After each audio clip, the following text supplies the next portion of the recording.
موزل کا باعث بنتا ہے اور وہ مشکل بھی ہے، وہ یہ ہے کہ آیا دین کی تعلیمات جتنی بھی دین نے بیان کی ہیں یہ مطلق ہیں یا مشروط؟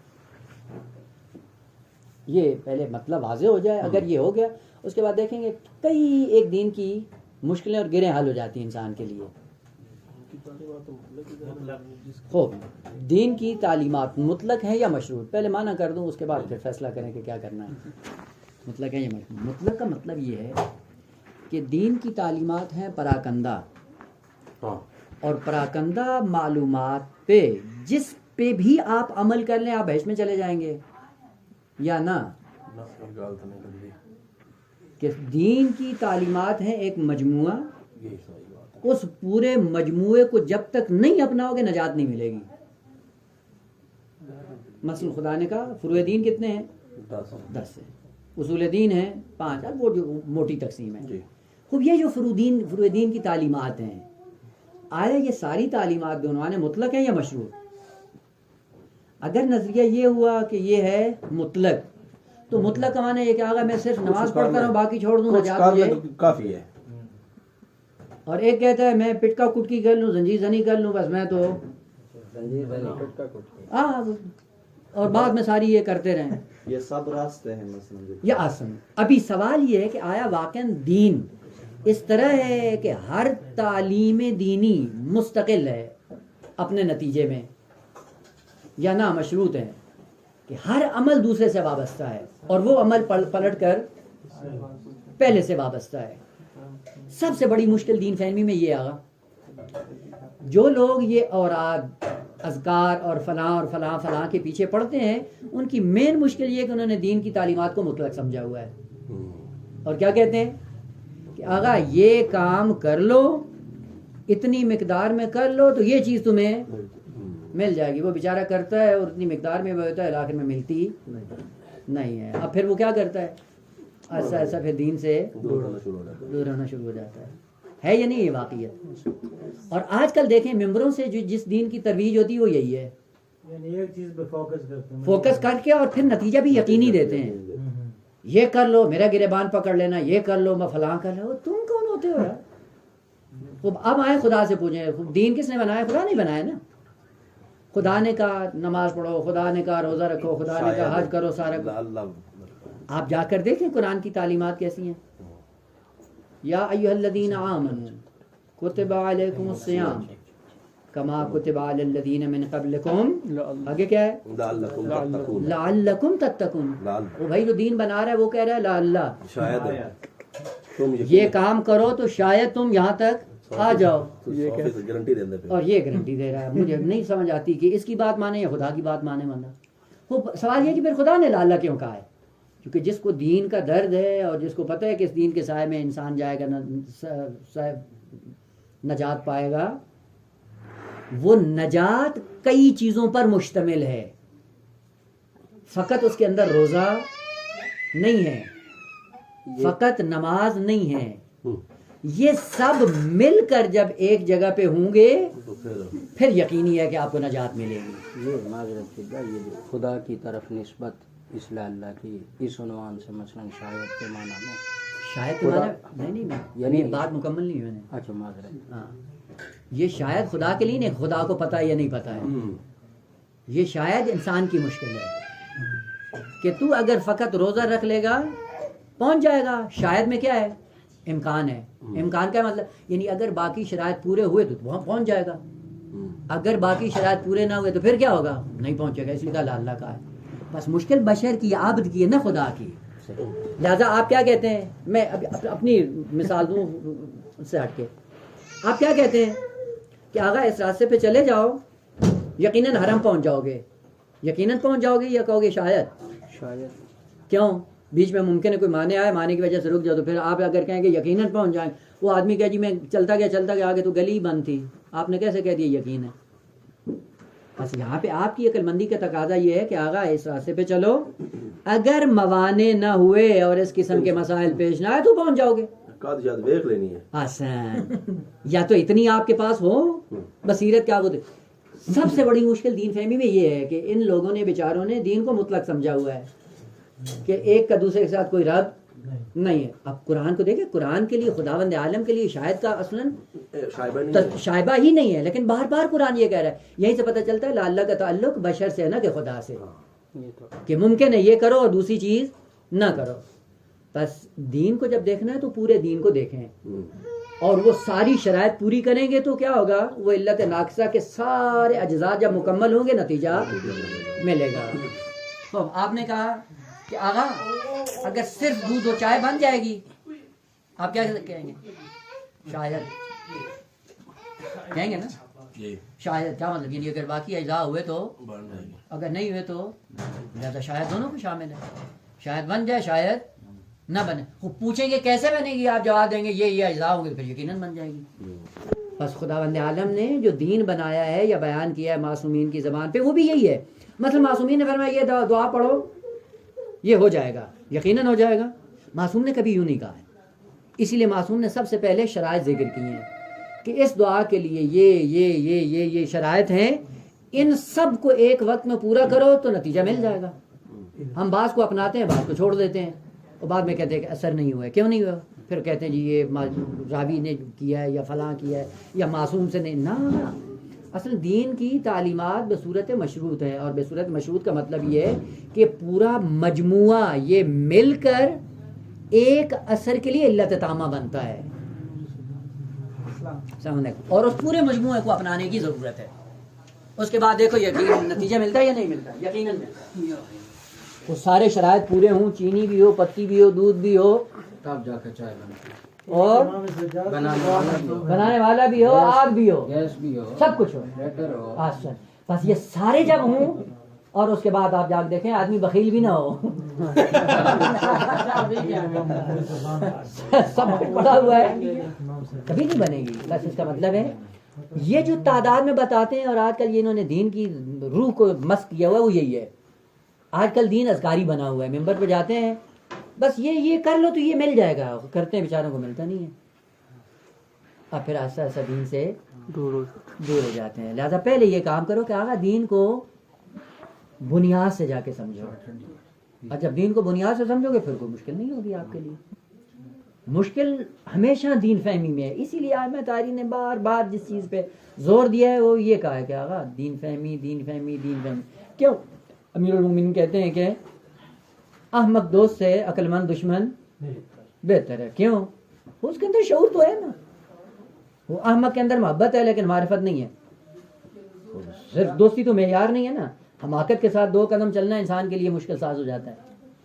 بس دین یہ آگا ان اذکار کے اندر بھی جو ہے کہ یہ ذکر کرو گے تو ہو جائے گا. وہ کدھر مثلا میں اس سے بالا تر نمونہ کروں, یہ آپ دیکھیں امام صلی اللہ علیہ وسلم کی زیارت کے لیے کیا ہے کہ اگر آپ نے زیارت کی تو ثواب کتنا ملے گا. بعض روایت میں جا کر دیکھیں خوب یہ جو وعدہ دیا ہے میں نے, 2 لاکھ تک کی روایات بھی موجود ہیں ہر قدم پہ ہے نا. اختلاف ہے وہ ٹھیک ہے مراتب میں. آپ کم ترین فرض کر لیں کہ فرض کریں 70 حج ہے, 70 حج کا ثواب ملے گا. روایت میں ملے گا لیکن قیامت میں جائیں گے نہیں ملے گا. یقین جان لیں نہیں ملے گا. کیوں نہیں ملے گا؟ کیونکہ اس کے ملنے کی بھی ایک شرط ہے, اور وہ شرط اگر ہوئی تو ملے گا, اگر شرط نہیں. مثلا آغا آپ کو کہا جاتا ہے کہ آپ نے جو عمل انجام دیا, یہاں سے آپ 10 کلومیٹر کے فاصلے پہ جائیں, وہاں پہ بہت بڑا باغ خوبصورت تمام تر سہولیات کے ساتھ موجود ہے, وہ آپ کا ہے, یقیناً آپ کا, کسی اور کو نہیں ملے گا. لیکن آپ جاتے ہیں آگے اس کا دروازہ ہی بند ہوتا ہے. تو عقل مندی کا تقاضا کیا ہے؟ وہ چابی لے کے جاؤ. وہ بغیر چابی کے جاؤ گے وہ دروازہ کھل جائے گا.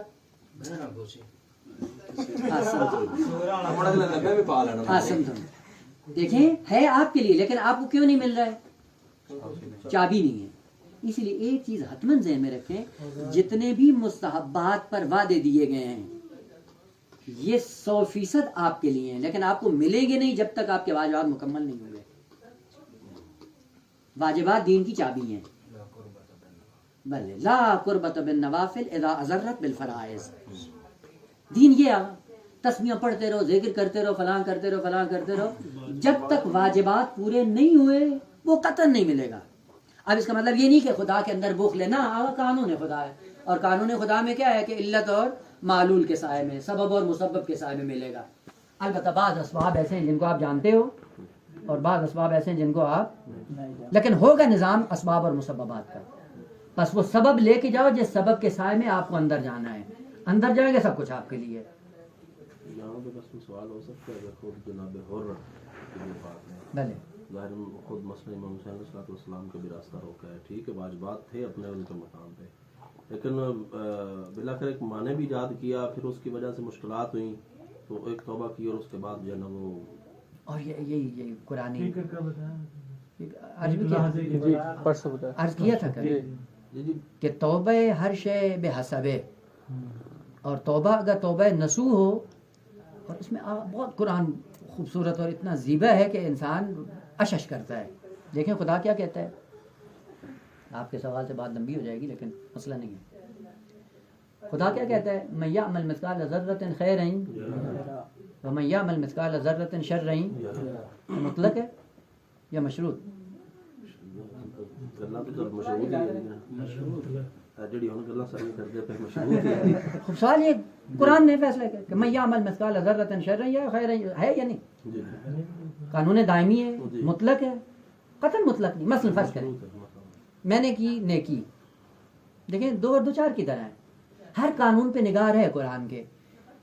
من یعمل مثقال ذرۃ خیرا یرا، کہ جو بھی خیر کرے گا اس کو دیکھے گا. مطلق ہے کہنا، شرط ہے. شرط کیا ہے کہ جب تک خیر خیر ہے دیکھے گا، لیکن خیر اگر ختم ہوگی تو نہیں دیکھے گا. عقل بھی یہ کہتی ہے. وہ خیر کب دیکھے گا؟ جب ہوگی. تو جب میں نے خود ہی اپنے ہاتھ سے خیر کو انجام دینے کے بعد مٹا دیا تو دیکھوں گا. وہ جب ہے ہی نہیں تو کیا دیکھوں گا؟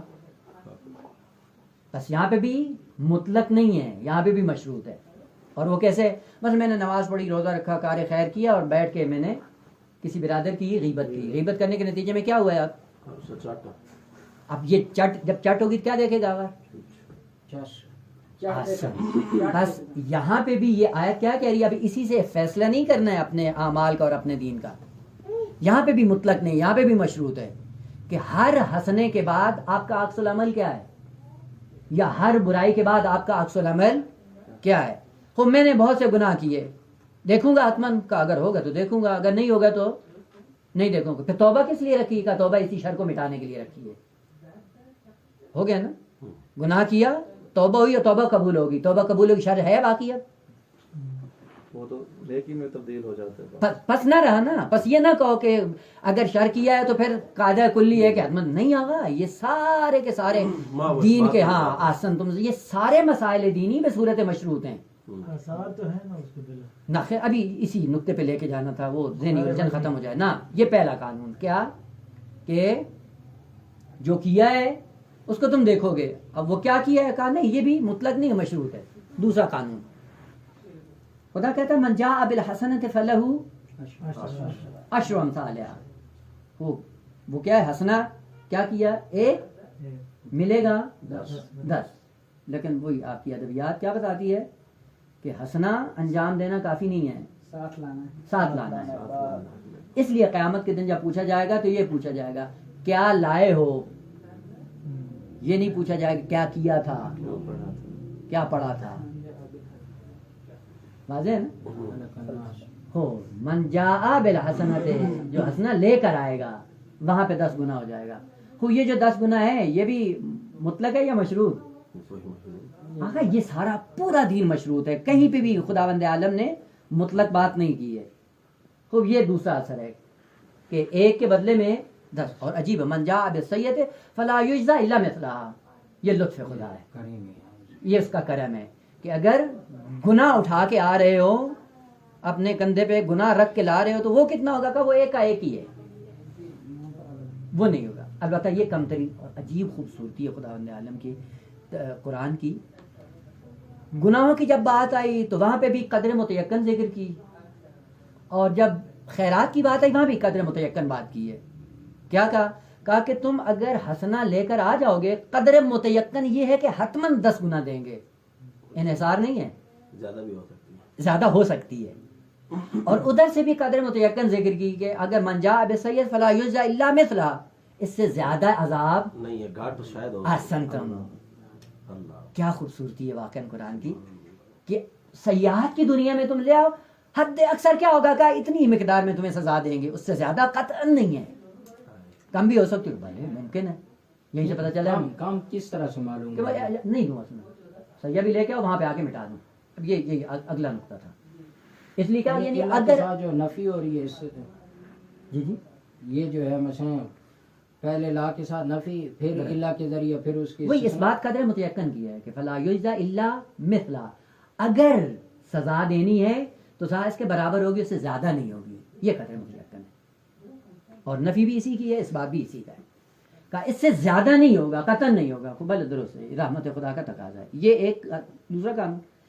تیسرا قانون آگا کیا ہے اس سے بالاتر، البتہ وہ آیت آپ خود دیکھ سکتے ہیں کہ اگر انسان عمل صالح ایمان کے سائے میں انجام دیتا ہے تو اس کی مثال کیا ہے؟ کمثل حبۃ، گندم کے دانے کی طرح ہے. انبتت 7 سنابل، ایک دانہ کتنا بنتا ہے؟ 7. فی کل سنبلۃ 100 حبہ، 7 کتنے بنیں گے؟ 700. واللہ یضاعف لمن یشاء، یہ کیا ہو گیا؟ 2 برابر. کتنے ہو گئے؟ 1400. آگے 1400 انحصار ہو گیا کہنا واللہ واسع علیم، اور وسعت دے سکتا ہے، اور بھی وسعت دے سکتا ہے. اور وہ وسعت کس کیا کا وہ اسکیل میں ہے. اس کا مطلب ہے انحصار 1400 پہ بھی نہیں ہے. اس لیے کم ترین تعداد کتنی ذکر کی ہے؟ 10. کم ترین 10 کا یہ سب کے لیے ہے. باقی ہو سکتا ہے کہ بھلے ہو سکتا ہے، کتنا ہو سکتا ہے؟ یہاں تک آ سکتا ہے. یہاں کے بعد کہ یہاں پہ اتنا ہو سکتا ہے کہ لا عین رأت ولا اذن، اتنا بھی ہو سکتا ہے نہ کسی آنکھ نے دیکھا ہو اور نہ کسی کان نے سنا ہو. اس لیے وہ وسعت کس میں ہے؟ خدا کے علم میں ہے. تو یہ بھی ایک قانون ہے. وہ کس کے لیے؟ البتہ اس کے لیے پھر اپنی شرائط ہے. اس سے بالاتر چوتھا قانون خدا فرماتا ہے کہ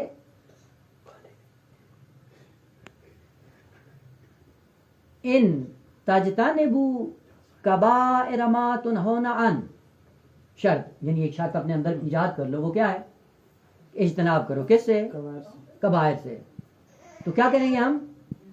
نکفر عنکم سیئاتکم، سیئات یعنی گناہ صغیرہ، کبائر ما تنہون گناہ کبیرہ. تو کیا کریں گے؟ کہا اگر کبائر سے تم نے اپنے آپ کو محفوظ رکھ لیا، صغیرہ میں توبہ کرنے کی ضرورت نہیں ہے. یہ بھی قانون ہے. صغیرہ کیا کریں گے؟ نکفر عنکم سیئاتکم، تکفیر. ہاں تکفیر کیا ہے؟ چھپا دیں. ہاں چھپانے کا مطلب یہ ہے کہ نہیں ہے لیکن نظر کسی کو نہیں آئے گا. تکفیر ہے، سیئات ہیں لیکن چھپا دیے جائیں گے. اب یہ چونکہ ہر ایک کا ایک لیول ہے، ہر ایک کے شرائط ہے، ہر درجے میں خاص شرائط ہیں. بس تکفیر اعمال یا تکفیر سیئات میں یہ کہ آگا ہے، نظر کسی کو نہیں آگا. یہ ایک کرم ہے. کرم دیگر واقعاً انسان کو شرم آتی ہے کہ اس کے بعد انسان اپنی زندگی کے اندر ذرا نظر دوڑائے کہ ہم کیا کر رہے ہیں. آخری درجہ کیا ہے؟ شرائط پہلے ذکر کی، الذین آمنوا وعملوا الصالحات فلاں فلاں فلاں. کیا ہوگا اگر یہ شرائط آپ نے پیدا کر لی؟ کیا کریں گے؟ اولئک یبدل اللہ سیئاتہم حسنات. یہ بھی کیا ہے؟ مشروط. کہ اگر یہ شرائط آپ نے پیدا کر لی، جتنا ماضی کے اندر تیرے سیئات ہیں، تیرے کبائر ہیں، جو کچھ بھی ہے، اس کو کیا کریں گے؟ نہ فقط تکفیر ہے، کیا کریں گے؟ یہی حسنات میں تبدیل ہو جائیں گے. ساری ماضی کی زندگی 40 سالہ گناہ میں تھی، لیکن ایسی شرط پیدا کی جو خداوند عالم نے ذکر کی، اس شرط کو پیدا کیا. اس شرط کو پیدا کرنے کے بعد خدا کا وعدہ ہے کہ اگر شرائط پیدا کرو مشروط میں خود فراہم کر دوں گا. تو کیا کرے گا؟ وہ یہ نہیں دیکھے گا کہ 40 سال آپ نے کیا کیا ہے، وہ 40 سال کی تاریکی نورانیت میں بدل کر آپ کے نامہ اعمال میں لکھتا ہے. اسے کیا کہتے ہیں؟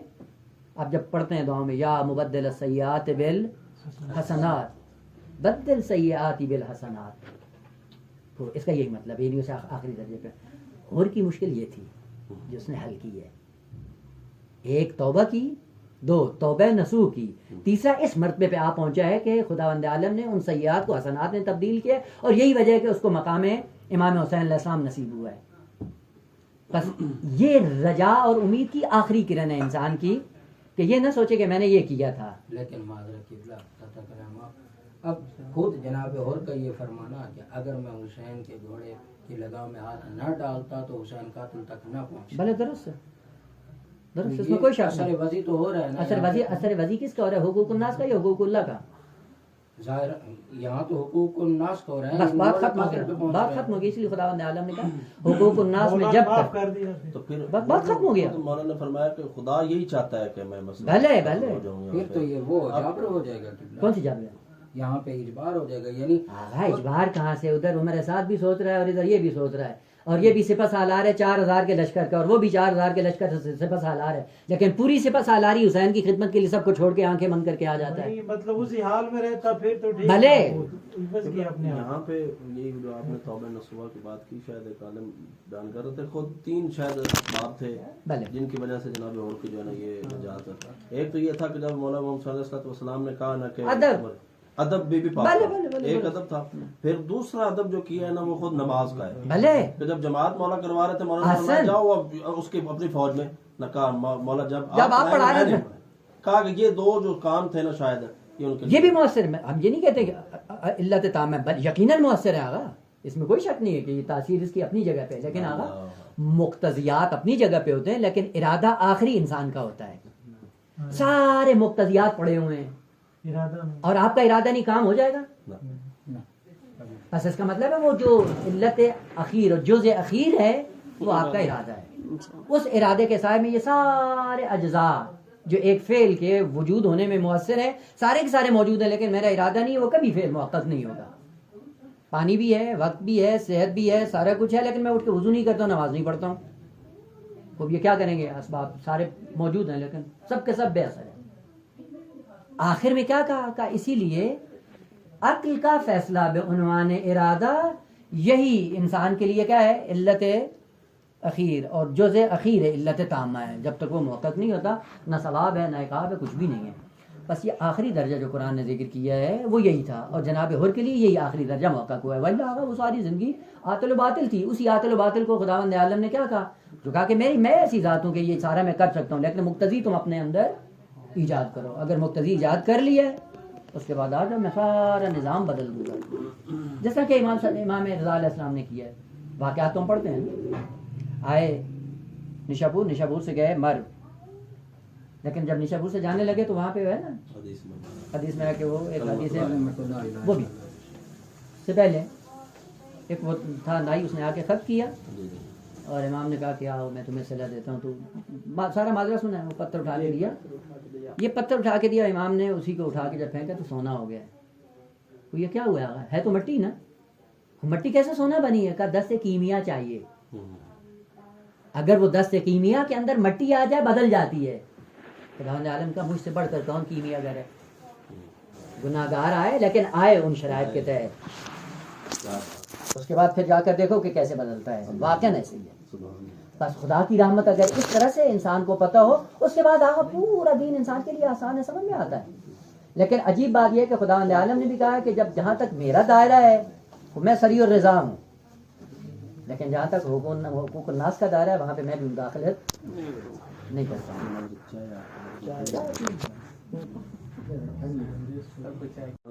علم کو لیتے ہیں اور علم کو ماخذ سے نہیں لیتے.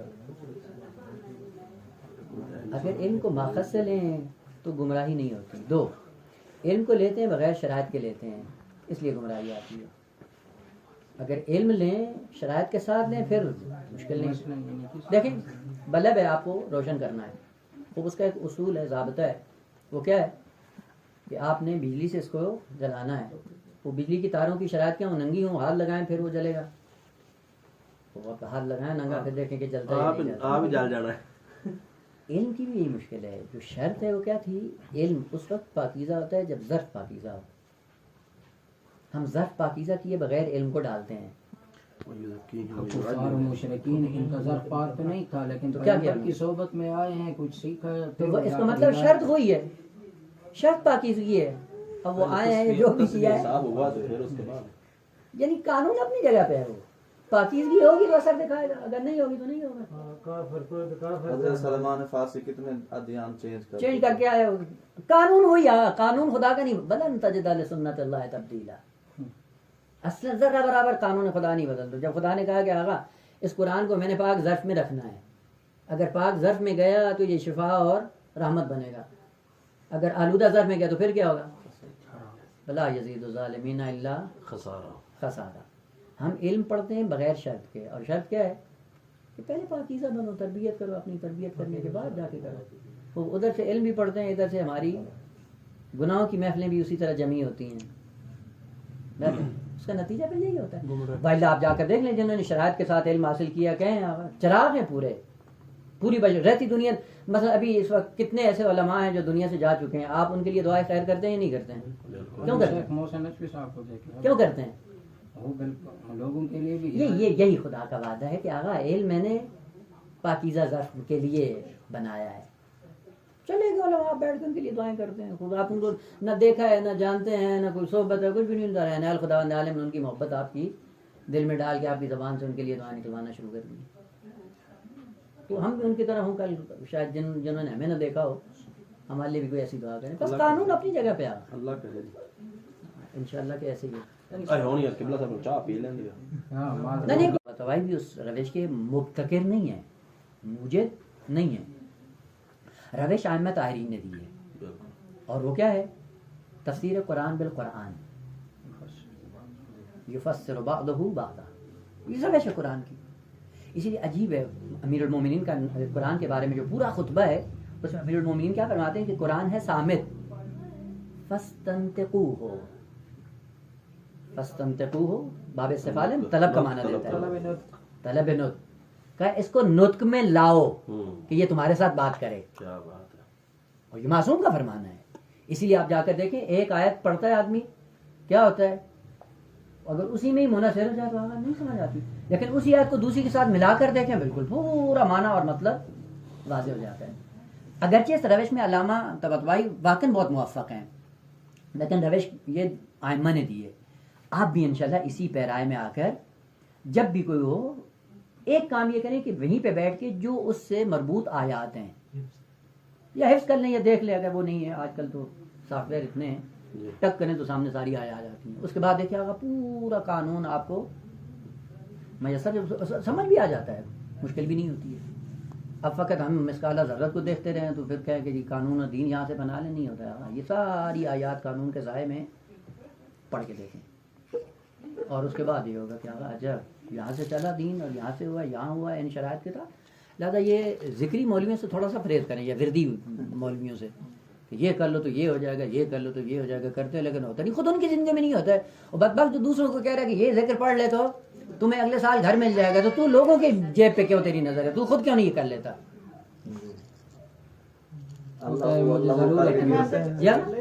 مجھے ضرورت نہیں ضرورت ہے، اسی لیے لوگوں کو پاگل بناتا ہے. آپ اجارے تو بیٹھا ہے. ہاں اسی لیے آگا ساری ڈونیشن اس کی جیب میں جاتی ہے. بلاتے ہیں اتنے پیسے دو تو آتا ہوں. وہ اگر دین میں اتنے پیسہ ملتا ہے تو لوگوں کے جیب پہ تیری نظر کیوں ہے؟ آتے بھی نہیں پیسے.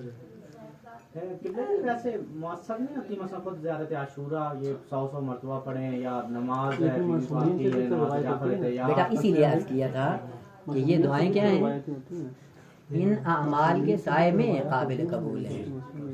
بس فرائض انسان کے پورے ہوں، فرائض کے بعد ہاں پھر یہ اپنا اثر دکھاتی ہے. ذکر صرف نہیں کافی ہے، اس کے لیے مقدمات جو ہیں وہ بھی پورا کریں بہت زیادہ ہے، اور وہ مقدمات بہت ضروری ہیں. جی جی. اور ان میں آگا بعض مقدمات ایسے ہیں ظاہری طور پہ آپ سارے فراہم کر لیں، لیکن بعض ایسے مقدمات ہیں کہ ان میں سے وہ ایک بھی رہ جائے کسی چیز کا اثر نہیں ہوتا. مثلا اگر والدین زندہ ہیں اور والدین آپ سے قلبی طور پہ ناراض ہیں، اب پورے فرائض پورے کر لو، پورے واجبات پورے کر لو، ساری شرائط پوری کر لو، دعا مانگتے ہو، کبھی قبول نہیں ہوگی، کیونکہ شرط اساسی رضایت والدین تھی.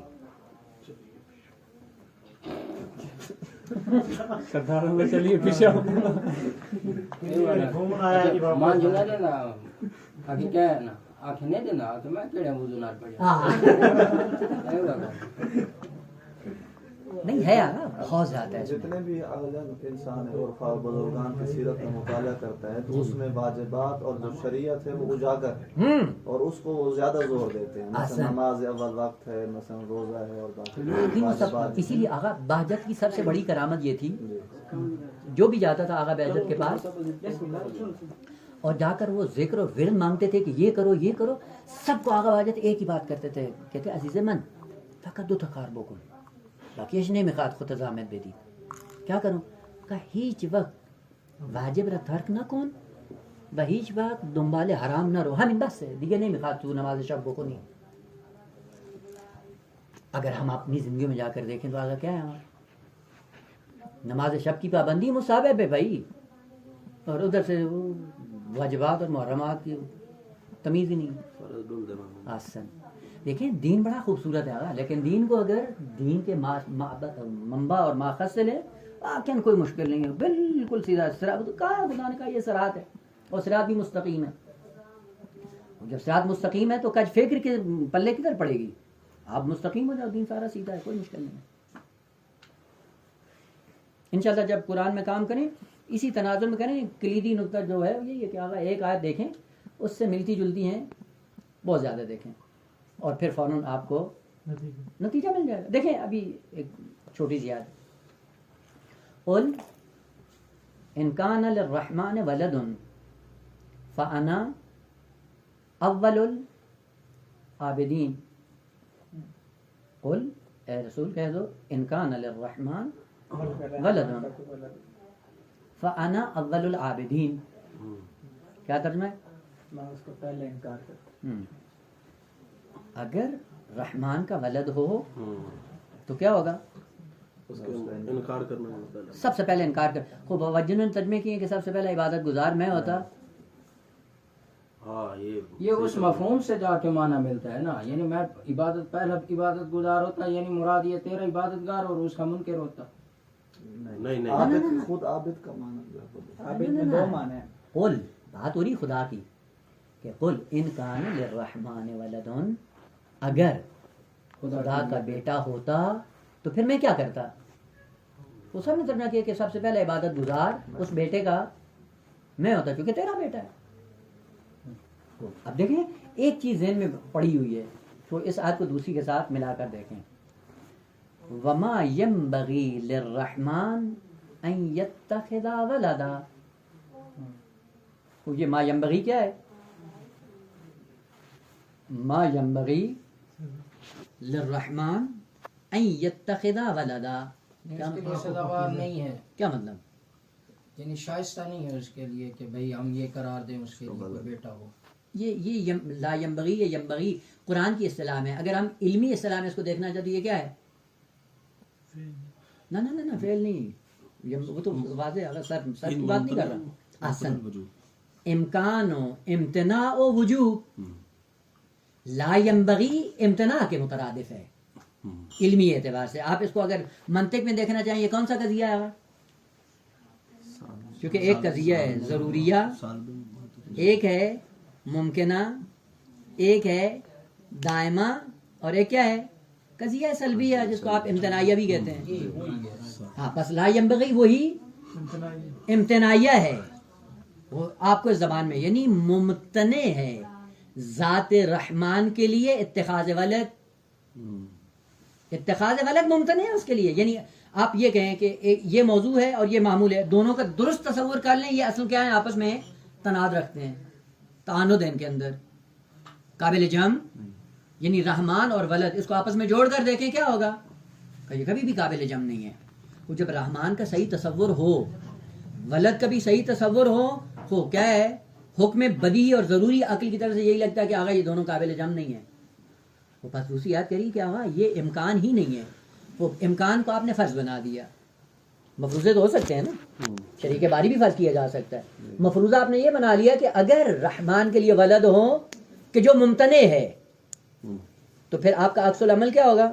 پیغمبر کا عکس العمل پیغمبر کا یہ کہ اگر رحمان تولید اور ولد اور اولاد کا حامل ہو جائے رحمانیت سے گر جائے گا, رحمان نہیں ہوگا. وہ جب رحمان بھی نہیں ہوگا عبادت بھی نہیں ہوگی، اس کی ذات پھر وہ ذات نہیں وہ ذات ہی نہیں ہے. احسن تم، جب ذات نہیں ہے پھر ایسے رحمان کے یہاں جہاں پہ تولید ہو تو میں کیا کروں گا؟ ٹھکرا دوں گا. دیکھیں دو آیتوں کا آپس میں ملا ہے، نتیجہ یقینی مل گیا. اب ترجمہ کرنے کی ضرورت نہیں ہے کہ آگا میں پہلے عبادت گزار ہوتا نا، عبادت گزاری کیا بات ہے. کرنا کیا ہے کہ اگر ذات ایسی ہے جس میں تولید ہو، وہ اس میں قابل پرستش نہیں ہے، قابل معبودیت نہیں ہے، قابل الوہیت نہیں ہے، وہ پھر کیا کرو؟ فَأَنَا أَوَّلُ الْعَابِدِينَ. اب یہاں سے پتہ چلتا ہے، پھر لغت کا سہارا لے کہ اب کس کس معنی میں آتا ہے، وہ واضح ہو جاتا ہے کہ آگا آیت بالکل 2 اور 4 کی طرح واضح ہو جاتی ہے. ضروری ہے کہ جب تک ایک آیت کو دوسری آیت سے نہیں ملائیں گے نتیجہ نہیں ملے گا. اور عجیب خوبصورتی کے ساتھ قرآن میں دیکھیں شاہ جی بند کر دے، ہر شے بند کر دے تھوڑا جا میں بس دروازے کو کھول کے ٹمپریچر مناسب ہو جائے. قبلہ بس یہ فہم یعنی ہر بندے کا تو اس طرح نہیں ہے کہ بھائی بندہ ایک آیت سے دوسری آیت کو ملائے اور پھر ایک نتیجہ دے. نہیں اب کر تو سکتے نا. مثلا مثال کے طور پہ معذرت، اب وہ سورہ یاسین کی اگر بھولو نا 60 اور 61 آیت ہے، یا بنی آدم اللہ تعبدوا الشیطان انہ لکم عدو وان اعبدونی ھذا صراط مستقیم. یعنی یہ میری بندگی کرنا، یہ میری عبودیت، یہ کیا ہے؟ یہ صراط مستقیم ہے. اور جب ہم سورہ الحمد میں جاتے ہیں کہتے ہیں اہدنا الصراط المستقیم. وہ جو بندگی کر رہا ہے ساری اس کی یعنی عبودیت میں ہے، پھر دوبارہ یہ کہنا یہ تحصیل حاصل نہیں ہوگا. یہی مشکل ہے نا کہ ہم نے فقط ایک چیز پڑھی ہے، کئی ایک چیزیں بھول گئی ہیں. خوب سب سے پہلے کہا کہ اہدنا الصراط المستقیم معنی کیا ہے؟ جو ظاہر میں ہم معنی کرتے ہیں بے مستقیم، ہمیں راہ ہدایت کی کیا ہے؟ ہدایت فرما، یعنی یہی غلط ہے. لیکن جو معنی جو محاورہ کیا جاتا ہے یعنی قائم رہنا قائم باقی رہنا. سب غلط ہے. ابھی دو چار کی طرح کھولے سے مطلب آوے نہ آسن. دیکھو بیٹا کلمہ ہدایہ یہ 3 طرح استعمال ہوتا ہے. کبھی ایک مفعولی ہوتا ہے، اس کا معنی الگ ہے. وَجَعَلْنَاهُمْ أَئِمَّةً يَهْدُونَ بِأَمْرِنَا، ایک مفعولی ہے اور مفعول مال واسطہ ہے. ابھی اس کو رہنا چونکہ مال لباس سے مربوط نہیں ہے. کبھی یوں ہوتا ہے، کبھی یہی ہدایہ استعمال ہوتا ہے، 2 مفعولی ہوتا ہے اور دونوں مفعول بلا واسطہ ہوتے ہیں. اہدنا الصراط اہدنا پہلا مفعول اور یہ مفعول ہے دوم. یہ کیا ہے؟ 2 مفعولی ہے، دونوں مفعول بلا واسطہ ہیں. تیسری صورت کہ کبھی کبھی یہی ہدایہ 2 مفعولی ہے، ایک مفعول اس کا بلا واسطہ ہے، دوسرا مفعول معل واسطہ ہے بے کے ساتھ. وہ بھی دیکھو سر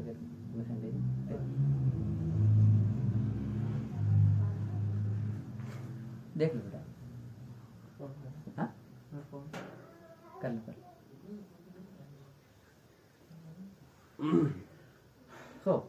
جی 2 مفعولی ہیں، ایک بلا واسطہ ایک بے واسطہ ہے. خوب پھر کیا فرق ہے دونوں میں؟ اصال المطلوب اور شاید یہ جی اصال المطلوب یا فقط جو ہے نا وہ صرف جو ہے نا اس کی طرف رہنمائی کرنا مطلوب کی طرف یا درست منزل کی طرف. اب یہ ذہن میں میرا خیال ظاہراً جو ہے نا یہاں پر جو اہدنا الصراط المستقیم اس سے یہاں پر شاید اصال المطلوب ہے. آسن تم جب بھی ہدایات 2 مفعولی ہو اور دونوں مفعول بلا واسطہ ہوں وہاں پہ ہدایت اصال المطلوب مراد ہے. اور جب یہ 2 مفعولی ہو اور دوسرا مفعول حرف جار کے ذریعے ہو یعنی مال واسطہ ہو وہاں پہ معنی ہدایت کا اراد و طریق ہے. راستہ دکھانا ہے، رہنمائی ہے. اور جہاں پہ 2 مفعول ہو اور دونوں مفعول کیا ہوں؟ دونوں بلا واسطہ ہوں وہاں پہ اصال المطلوب مراد ہے. تو وہاں بھی تو یہ ہے نا کہاں پہ؟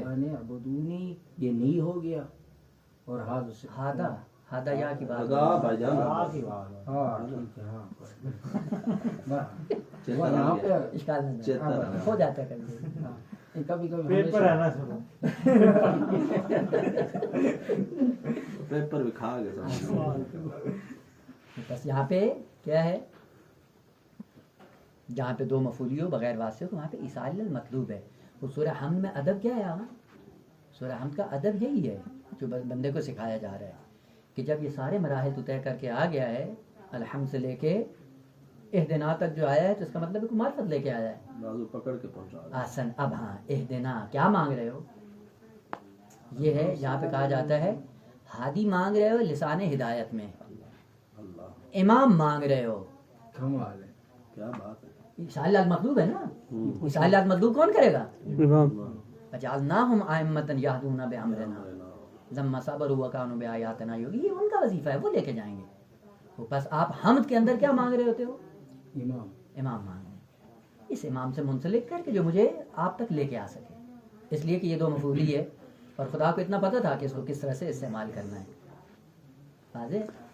بس آیات کو جب آیات سے ملائیں گے اور انہی ادبی قوانین کے سائے میں وہ کریں گے، مشکل انسان کی حل ہو جاتی، کوئی مشکل نہیں ہوتی.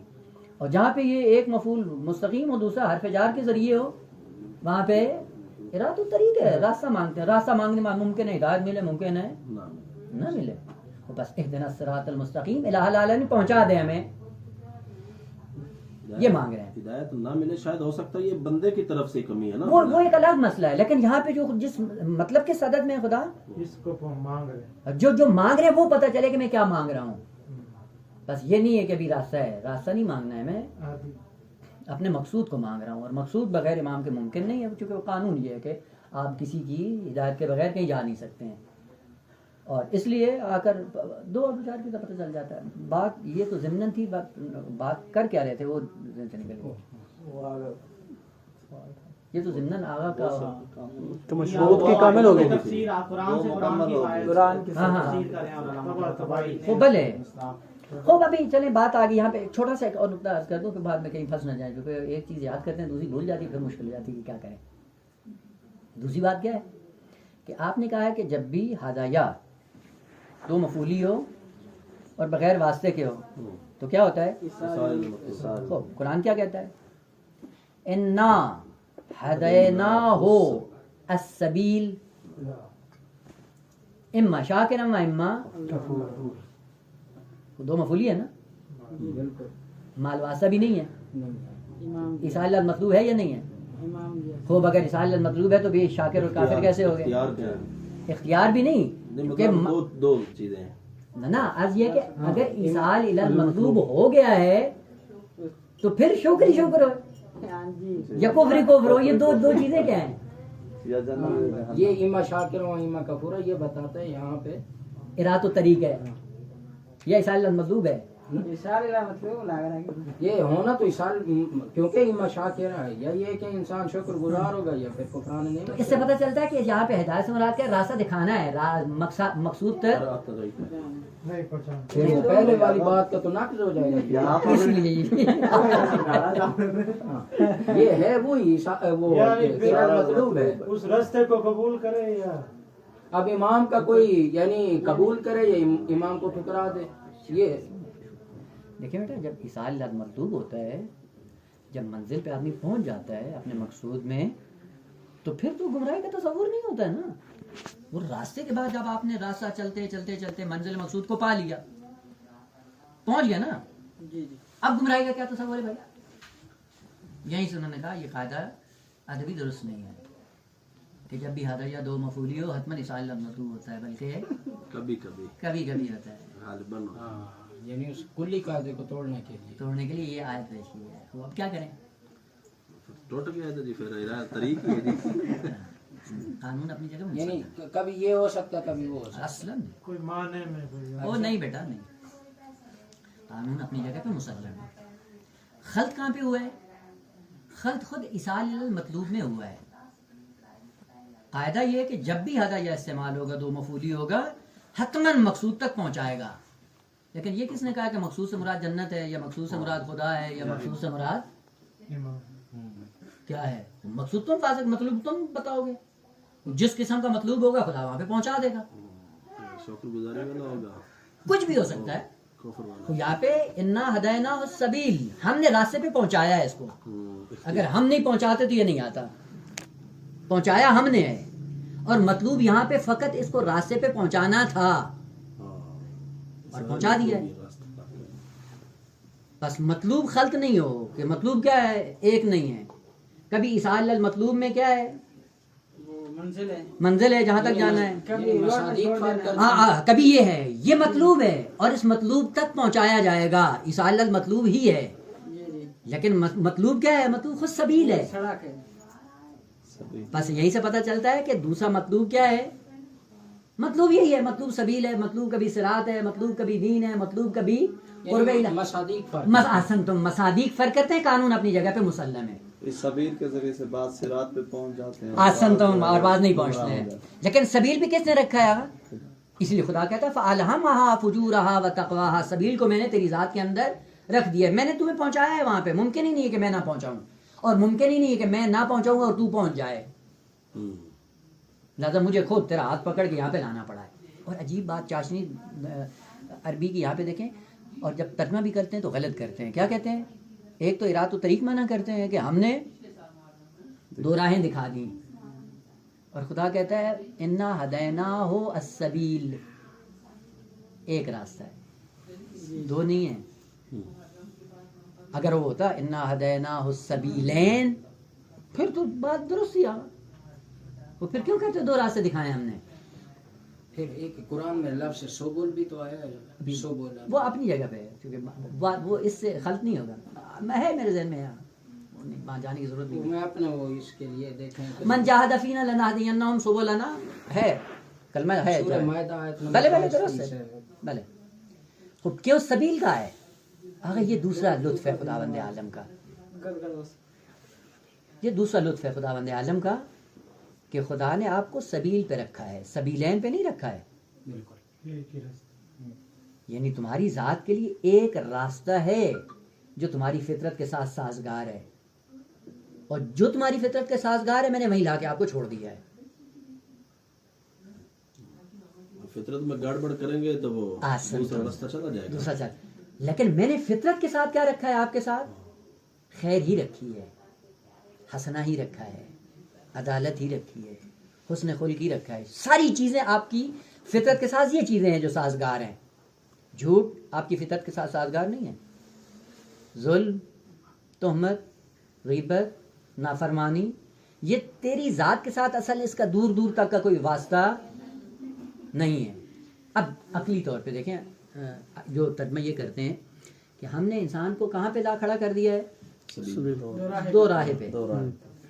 یہ جو دو راہیں پہ ہوتا ہے، یعنی آپ ایک نقطہ اجتماع پہ کھڑے ہیں، وہاں پہ دو راستے جا رہے ہیں، دائیں بھی اور بائیں بھی، اور دونوں کی طرف اگر کشش مساوی ہوگی، آپ عقلی طور پہ بتائیں کہ آیا اس انسان کی حرکت وجود میں آئے گی؟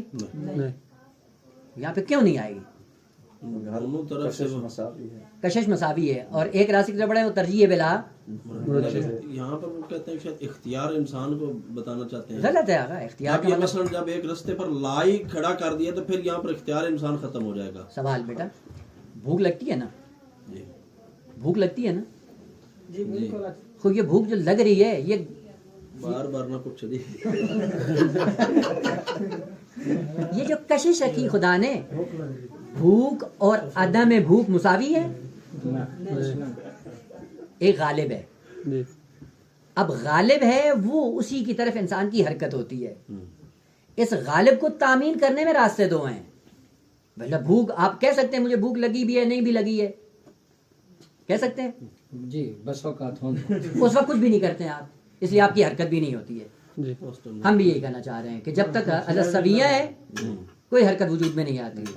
جب کشش ہے کی طرف بڑھتی ہے تب عمل میں آتا ہے، حرکت میں آتا ہے انسان. بلاخر یہاں پر وہی بات آ گئی نا کہ اب وہ جو حرکت ہے انسان جو کرنی ہے، جب مساوی ہے تو حرکت نہیں ہے، لیکن جب جو ہی کوئی غلبہ آئے گا جس طرف، حرکت انسان کی خود بخود اسی طرف آ جائے گی. اسی لیے خداوند عالم نے کہا کہ میں نے غلبے کے ساتھ تمہیں دنیا میں بھیجا ہے. اسی لیے کہا انا ہدیناہ السبیل، کہ تیرے اندر میں نے کشش جو رکھی وہ خیر کی رکھی ہے، شر کی نہیں رکھی ہے. خیر اور شر دونوں تیرے لیے مساوی نہیں ہے. یہی نقطہ تھا جو قرآن نے کلمہ سبیل کو مفرد استعمال کیا ہے. خیر کے ساتھ، ہاں، یعنی تیری فطرت کو میں نے جس جگہ پہ لا کے کھڑا کیا ہے وہ خیر ہی خیر ہے.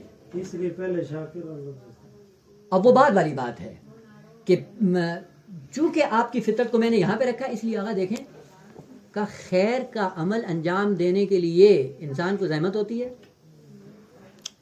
ظاہراً جو آتی ہے اس کو تو نہیں ہوتی اگر فطرت سالم ہو تو پھر نہیں ہوتی. لیکن اسی جس کی فطرت سالم ہے اس سے کو یہ گناہ کر کے دکھائے، اس مشکل ہو جائے گا. کیوں نہیں کرے گا؟ اس کے لیے کہ خدا نے اس کو اس کے ساتھ سازگار نہیں کی. پانی کو پریشر سے اوپر ڈالیں چلا جائے گا، لیکن پریشر سے ختم کریں کہاں جائے گا؟ واپس نیچے آئے گا. کیوں؟ چونکہ خدا نے فطرت زمین کی کشش اس کی فطرت ہی اس کی خدا نے رکھا ہی ایسے کہ نہیں، جب تک تحمل ہو تو تحمیل نہیں ہوگی، پریشر نہیں ہوگا تو تم نیچے ہی آؤ گے. فطرت انسانی سے بھی کہا ہے کہ جب تک پریشر نہیں ہوگا گناہ کا تمہارے اوپر، یہ خیر کی طرف ہی جائے گی. اگر زبردستی لے کے جاؤ گے تو جب تک زبردستی ہوگی کرتے رہو، زبردستی چھوڑ دو گے پھر کیا ہو جائے گا؟ سیدھا اپنی راہ پہ آ جائے. ابھی جہاں تم سوا کی مثال دو، وہ تو سونی مثال. جہاں تم مثال کیا کرتے ہیں؟ پریشر ڈالتے ہیں خلاف فطرت. اس ٹائم پہ اس استاد کے پاس اس وقت میں آنا ہے. اصول 2 اصول 3 اصول 4 کے استاد کو نہیں کٹے. اب یہ پریشر اتنا ہے کہ جب تک پریشر ہے آپ جاتے ہیں. انہوں کو زیادہ ہی پریشر. اور جس طرح آپ دیکھ لیں اگر جان اس وقت کل آپ کو آزاد کر دے جائیں گے اب اپنی جگہ پہ اب آزاد فطرت. لیکن خدا عالم کا دین بڑا عجیب ہے اور بہت خوبصورت ہے. السبیل، سبیل سے مراد ہم نے آپ کو فطرت کے راستے پہ لا کے کھڑا کیا ہے، یہاں تک پہنچایا ہے ہم نے، اور آپ کی فطرت کو ہم نے دین کے ساتھ سازگار بنایا ہے.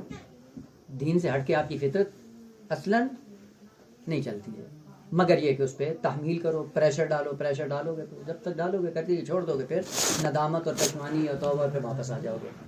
بس یہاں پہ بھی ایصال الی المطلوب ہے، ایصال الی المطلوب ہی ہے، لیکن ایصال الی المطلوب ہے کیا؟ اسی راستے پہ لانا، سبیل پہ لانا مطلوب ہے، اور وہاں تک خدا نے پہنچایا. خوب آپ تعلیم لے کے آتے ہیں، خود پڑھتے ہیں، والدین دیتے ہیں، اس لیے خدا پہنچاتا ہے. اگر خدا نے نہ پہنچایا ہو تو نہ والدین کچھ کر سکتے ہیں، نہ معاشرہ کچھ بھی نہیں کر سکتا ہے. لہٰذا خدا عالم نے وَأَلْهَمَهَا فُجُورَهَا وَتَقْوَاهَا، میں نے تمہیں سرمایہ دے کے بھیجا ہے، اور یہ سرمایہ کیا ہے؟ یہ ایصال الی المطلوب ہے. بس یہاں پہ بھی قانون بھی ادبی اپنی جگہ پہ ہے. مشکل یہاں پہ ہوئی ہے کہ ہم نے مطلوب فقط سمجھا ہوا تھا بہشت میں جانا ہے. وہ بہشت میں جانے کے بعد نہ گمراہی ہے نہ کچھ بھی نہیں ہے. نہ یہاں پہ مطلوب بہشت میں جانا نہیں ہے، یہاں پہ مطلوب اس سبیل پہ آنا ہے، اور اس سبیل پہ آنے کے لیے خداوند عالم نے خود پہنچایا ہے، ایصال کیا ہے، فقط راستہ نہیں دکھایا ہے. راستہ دکھایا ہوتا تو پھر کیا ہوتا؟ راستہ دونوں مساوی ہونے چاہیے تھے، جبکہ مساوی کی صورت میں حرکت انسان کے لیے ممکن نہیں ہوتی ہے.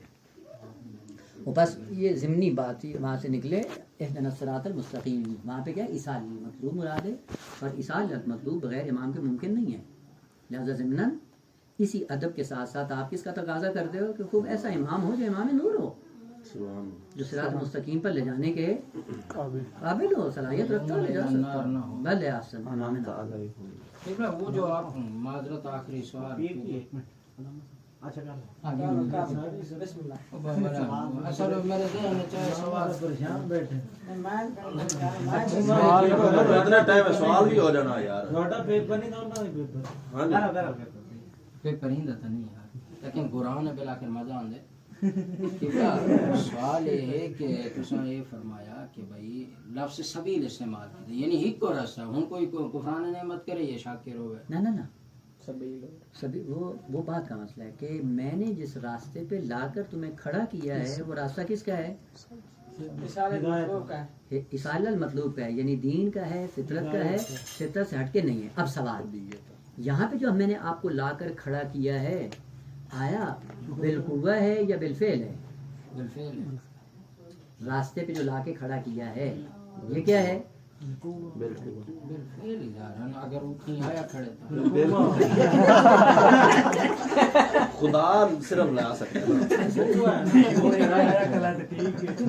یہ جو لا کے کھڑا کیا ہے کہا یہ بالقوہ ہے، بالفعل نہیں ہے. یعنی بالفعل میں نے تجھے دیندار نہیں بنایا ہے. احسن. اور اس قابلیت کو جو میں نے آپ کو دی ہے یہ قابلیت بالفعل ہے، لیکن اس قابلیت کو بعد میں فعلیت میں تبدیل کرنا یہ کس کا کام ہے؟ یہ آپ کا اپنا کام ہے. فرض کریں خدا کہتا ہے میں نے آپ کو گندم کا دانہ دیا، یہ دینا کیا ہے؟ یہ بالفعل ہے، لیکن یہ گندم کا دانہ پورا پودا بنانا ہمارا. حسن. پودے کی صورت میں یہ کیا ہے؟ بالقوہ ہے. دانے کی صورت میں یہ بالفعل ہے. اسی لیے خدا نے کہا کہ دین اور فطرت یہ دونوں کیا ہیں؟ بالفعل میں نے آپ کو دیے ہیں. اگر آپ نے شرائط فراہم کی تو یہ فطرت دین میں بدل جائے گی. یہ بدلنا کس کا کام ہے؟ یہ آپ کا کام ہے. اس لیے بعد میں تفصیل بھی ذکر کر دی کہ وہ سرمایہ جو میں نے بالفعل آپ کو دیا تھا اس کو تبدیل کیا یا نہیں کیا. اور وہ جو بالفعل دیا تھا وہ کیا تھا؟ وہ یہ تھا کہ اس کے اندر ایک ایسی صلاحیت ہے جو کل میں بہت کچھ بن سکتا ہے. بس وہ صلاحیت بالفعل دی ہے، لیکن اس صلاحیت کو فعلیت میں تبدیل کرنا یہ آپ کا کام ہے. اس لیے بعد میں دو گروہ بنا دیے. کا بعض ایسے ہیں جو اس پہ چلیں گے شاکر بن جائیں گے، نہیں چلیں گے کافر بن جائیں گے، لیکن صلاحیت پہلے سے دے رکھی ہے. اس لیے آپ دیکھیں، آپ جتنے بھی ہیں کار خیر کرنا چاہیں، اور یہیں سے شیطان جھانسا بھی دیتا ہے، کیونکہ کار خیر انجام دینا بڑا آسان ہے، لیکن اس آسانی کو شیطان آ کر کیا کرتا ہے؟ خراب کر دیتا ہے. کبھی ریاکاری کا جنبہ آ جاتا ہے، کبھی شہرت کا جنبہ آ جاتا ہے، کبھی کچھ آ جاتا ہے. پہلے نماز پڑھنا بڑا آسان ہے، بس یہ اما شاکرن بڑا آسان ہے، لیکن اس شاکر کو شیطان آ کے کفران میں بدل دیتا ہے.